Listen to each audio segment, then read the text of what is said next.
Hello বন্ধুরা, শিখাস কিচেনে আপনাদের জানাই সবাইকে স্বাগত। এখানে আমি রুই মাছ নিয়েছি বড় সাইজের। তো এখানে পেটি সমেত আছে রুই মাছ, 7 পিস আছে। তো এখানে আমি রুই মাছের কালিয়া বানাবো। তো রুই মাছের মধ্যে আমি নুন মাখিয়ে রেখেছি, হলুদ দিইনি, এবার হলুদ দিয়ে মাখবো। এখানে কড়াই গরম হয়ে গেছে, সর্ষের তেল দিয়ে দিচ্ছি।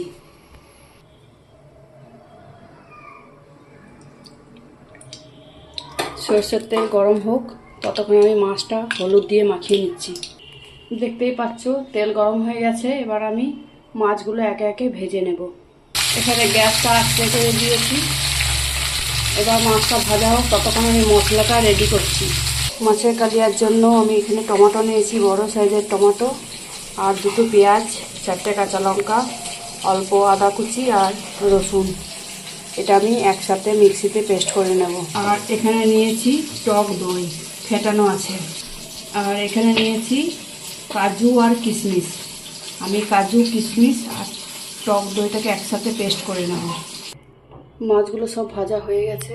এই যে মাছের তেলের মধ্যে আমি গোটা গরম মশলা দিয়ে দিচ্ছি। এবার আমি সব বাটা মশলাটা দিয়ে দিলাম। পেঁয়াজ আর টমেটো কাঁচা গন্ধটা চলে গেছে। এবার আমি দিয়ে দিচ্ছি, এখানে সব 1 চামচ করে আছে জিরে গুঁড়ো, ধনে গুঁড়ো, হলুদ গুঁড়ো আর লঙ্কা গুঁড়ো। এবার দিয়ে দিচ্ছি কাজু আর টক দইটা, আর কিশমিশ দিয়েছি। মিক্সির বাটি ধোয়া জলটা দিয়ে দিলাম।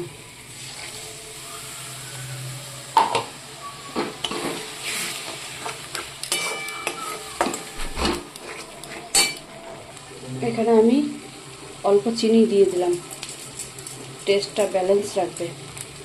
মশলাটা কষা হয়ে গেছে, এবার আমি জল দিয়ে দিচ্ছি।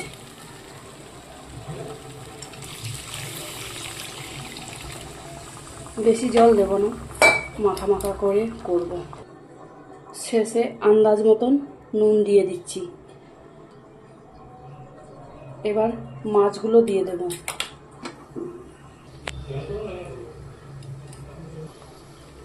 মাছগুলো এবার আমি দিয়ে দিচ্ছি।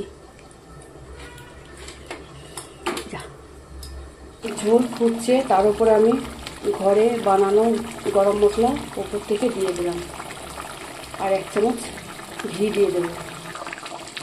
উপর থেকে ঘি ছড়িয়ে দিলাম। ব্যাস হয়ে গেল রুই মাছের কালিয়া।